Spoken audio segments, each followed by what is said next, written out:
The term PMM means different things across different orgs, even across different teams. We actually went into these DMBs and DPSs and did interviews with folks on the street. We were like, hey, do you know you're in the wrong line? What are you here for? And then they'd be like, wait, I'm in the wrong line. What? There's two different departments? That was the first time I was exposed to doing like really scrappy customer interviews. My name is Sunny Sun. I'm a senior product marketing manager at Microsoft, 8 years of marketing, but 6 years of specific PMM experience. Fun fact, I've met a lot of celebrities in my first job. I worked at a creative agency that was like part of Deloitte. I got to see Jessica Alba. Another fun fact, I like to play basketball.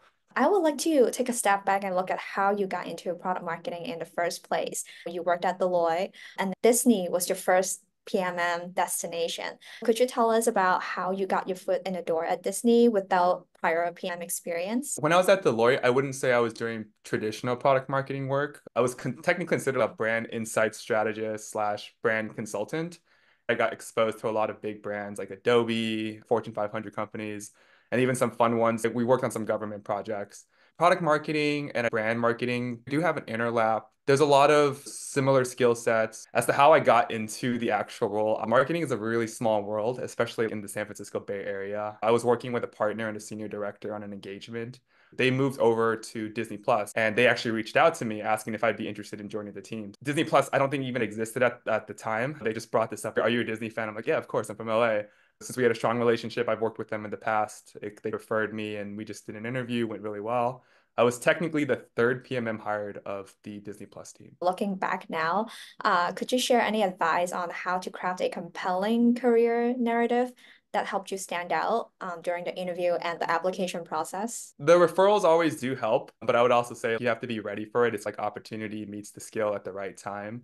I knew the partner pretty well. That's a big piece. I've already done a lot of previous work with them. I think that kind of showed my track record.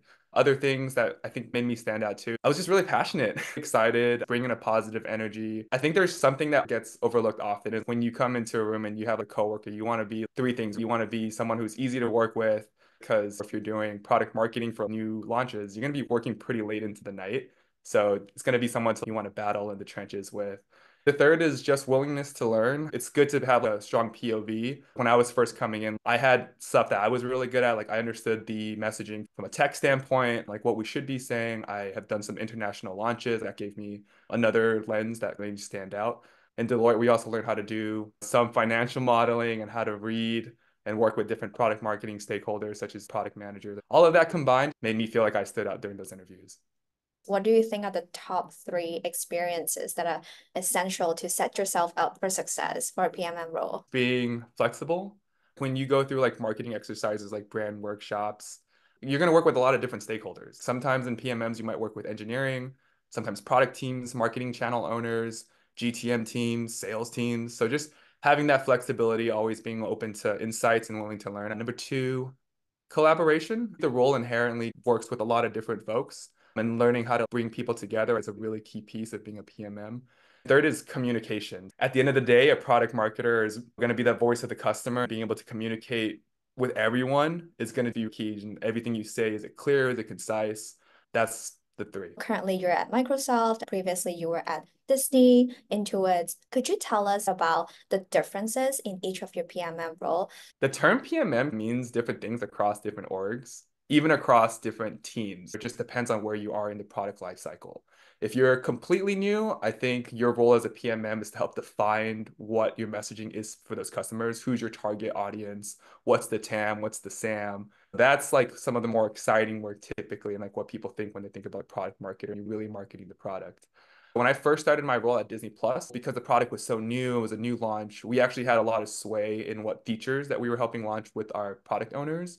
We did a lot of international launches. It was like all around building messaging. It was so new. When I moved over to Intuit, I specifically worked on ProConnect Tax and QuickBooks Time slash online. That was a much more mature product. And it was like looking at how we can increase revenue, what features do we need to retire, how do we bring people into our broader ecosystem across QuickBooks. And that role is more like GTM strategies, or when we launch specific like smaller features, how our customers going to respond.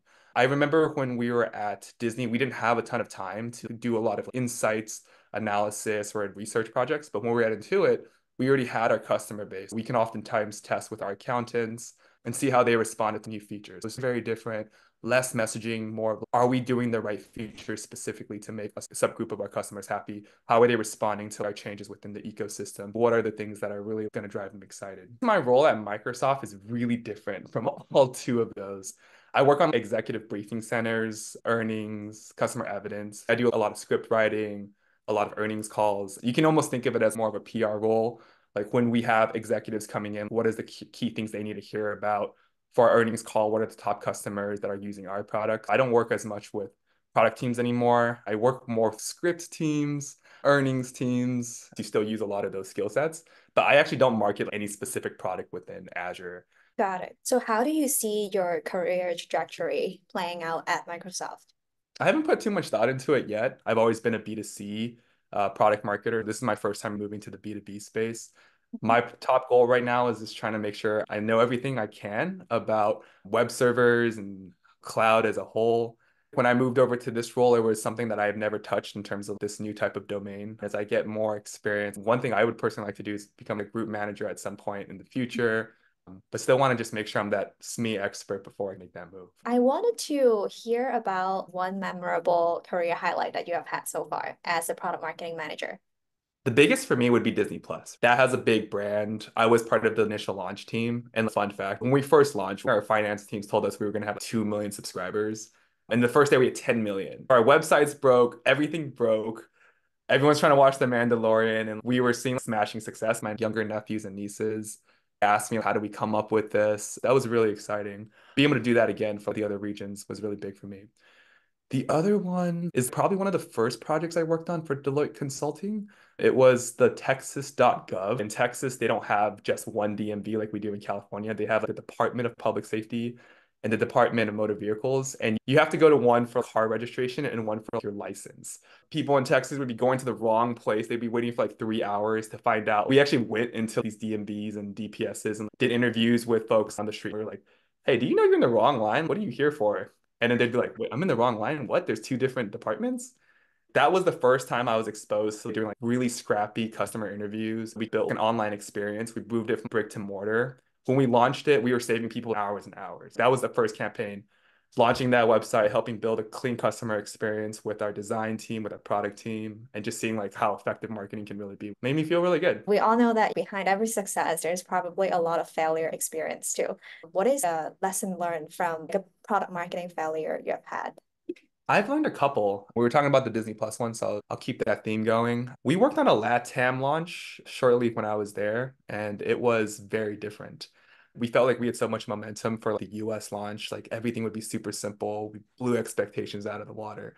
But then when we started looking into LATAM and we were trying to use some of the same messaging, that was not the case. Like LATAM, their brands that they liked were not so much like the Pixar anymore. They loved Iron Man. They loved Marvel. I had no idea about that. And we had to even change a lot of our brand images. We had to switch our brand properties and IP up. We didn't do that in the beginning. That was just more of we have a good sense of what we think is going to be successful. And that wasn't the case. To make things even more complicated, LATAM is a large subset of different countries. Brazil speaks Portuguese. There's countries there that speak Spanish, and how they all receive the content is very different. We grouped things together in the beginning as we were speaking like the regional LATAM owners. We realized we have to be specific. Like if we still want to bring that Disney magic, we got to change our approach. That's something that we weren't proactive about. We had to be more reactive to the market, making sure our tailored messages for each of the websites, for each of the countries was specific. And we were able to take that to the APAC regions too. So I'm glad that we were able to learn that lesson. Like what works in the US definitely won't work. Even if it's like kids in one country will see things differently. And problems like in the US, we didn't even think about credit cards. We're just like most people use credit cards. In LATAM, people actually use cash. We couldn't really fix that. We had to try to do some marketing around. You can go buy an American Express card or a gift card or a Disney Plus gift card with cash. That's a big learning I had. When I was on QuickBooks Time, we acquired this company called T-Sheets, and we were trying to make sure that this old service is now integrated into QuickBooks. And that was a hard sell for a lot of our accountants. Accountants are very strong-willed people. They'll let you know about their opinions. And I think they saw what we were trying to do was like villain-esque. We're like, we love this product and Intuit bought it. You guys are trying to make things more revenue generated. I wouldn't say they were fully wrong, but trying to make sure that We're clear to our accounts. We do want to make a good experience for you. You guys are the bread and butter of our business. I remember an accountant was telling me your APIs don't work and this is just the worst experience. I'm leaving you guys for a competitor. I was like, oh my goodness. And then so like I was trying to talk with them and just trying to understand like what is it that was so bad. They gave super helpful insights. I brought in some of the product owners and engineers for that conversation and they were like, okay, we can work on this. This is some great things. That customer was really appreciative of us listening into them. They ended up staying and being one of our core customers. Integrating a new service is always a really difficult thing, and reading negative reviews, it still sticks to me to this day. I try to make sure that when we do something, we're always communicative and we're clear. That's a big one for any product marketer. What is the advice that you've gotten that has served you well throughout your career? Careers are really long. When you graduate college, you're 22. People typically retire around 65. Who knows, in the future that might even get pushed back. The marketing world is pretty small. There's not a ton of marketers, especially in the tech space. Make sure to always play nice. When you say you're going to do something, make sure to do it. Be accountable. Your reputation is pretty much everything. I've gotten most of my roles through relationships that I've built, or at least they've been able to introduce me to the right teams, and just having that always has been super helpful. Like for my Disney Plus roles, for my Microsoft roles, be authentic, be you. I think when companies hire you, they're bringing you to bring in your perspective, your POV. That's why they hired you and not anyone else. One question that our audience is very interested in is the compensation, how it is structured, and if you could share any negotiation strategies. How product marketers get paid, it's usually through three components. It's through your base salary, your bonus, and if you're working for some of the bigger tech companies, you either get restricted stock units or you can get options if you're at an early startup and they're doing strike through prices that you can purchase through. Those three make something called TC, which stands for total compensation. Your base is pretty standard. With these big companies, they have bands depending on your experience. If you're like a PMM, your base can be between like 120 to 180. That's a pretty big wiggle room, but typically they have a certain budget. And then depending on your experience, you can leverage that budget. For me, what's been most successful is when I'm talking with another company. Being able to walk away, I think, is going to be one of your biggest strengths to maximize your salary. Typically, from my experience, companies haven't been able to negotiate the base as much, but negotiating RSUs is a little bit different. Whenever I look at roles or offers, I typically go to like blind or levels.fyi. I think that's a huge one. That typically gives me a pretty good sense of what the compensation landscape is looking like.